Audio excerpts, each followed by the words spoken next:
Welcome to WesternSlopeNow.com. Meteorologist Russ Pappas here. Take a look at this tower cam grab from around 3:30 this afternoon. It is Tuesday, June 15th. We're less than 6 days away from the beginning of summer. The solstice occurs on the 20th.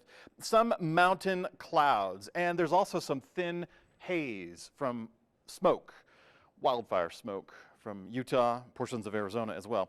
But those clouds, we're going to start seeing more cloud coverage developing in the afternoon hours from the midweek all the way into this upcoming weekend, because our mountain zones, we're getting an injection of moisture. That means we're going to be getting some storms. Whoa, hold your horses. Storms for the mountain zones. They're isolated and they're dangerous because they're going to provide gusty outflow winds and lightning strikes. Speaking of lightning strikes, third day for Grand Junction at 100 degrees. Now, we're not done with the day. We've already established a new record high temperature for the day. That was easy because the temperature from 1946 was only 100 degrees, and we've already surpassed that number easily. So far for the day, we've gotten up to 102. Now, the all-time high for Grand Junction is 106. That's what we're going to try for as we continue into this midweek period. We could achieve that today. We could also make a run for it tomorrow as well. You could see the numbers on the board. They only get hotter as we continue into the midweek. But also, the midweek heat is going to be competing with that cloud coverage I just mentioned. Ridge of high pressure overhead, but we dirty up that ridge with that injection of moisture, especially around the periphery.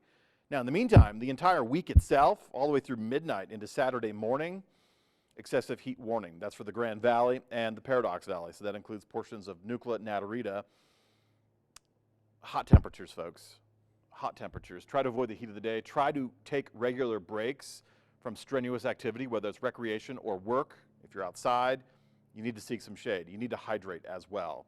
The bigger picture is it's just this isolated area of the western slope, but everyone is checking in with not only the hot, but the very dry conditions. Now, we're approaching almost a 2-inch rain deficit for Grand Junction, almost a 1.5-inch rain deficit for Montrose. And you have these dry conditions, you have these heat-stressed environment, all the vegetation by the end of this week, very stressed, very dry, and a lightning strike from those storms that I suggested would occur in the mountain zones could easily ignite, and with the gusty outflow winds could easily spread.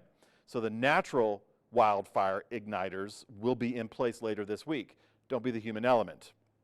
Hazy skies also going to create some problems with our southwest winds, pushing more of that smoke and haze into the forecast. We should experience that for the next couple of mornings. Next couple of afternoons, you can see for Grand Junction all the way through the end of the week, triple digits.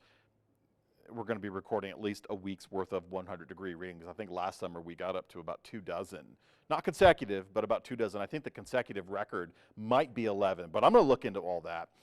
We start to see a little bit more sunshine for the midweek period and for the end of the weekend, but those clouds are going to be developing in the afternoon hours, courtesy of the mountain zones. We call it orographically enhanced storms. That is mountains. That's the required lift mechanism for those storms. So they should be isolated in nature. They should stick to the mountains. Not much valley drift is anticipated with it. This heat continues. We're only supposed to be, for this time of the year, about 90 degrees for Grand Junction, not quite, and about 86 for Montrose. So we won't realize average temperatures for quite some time.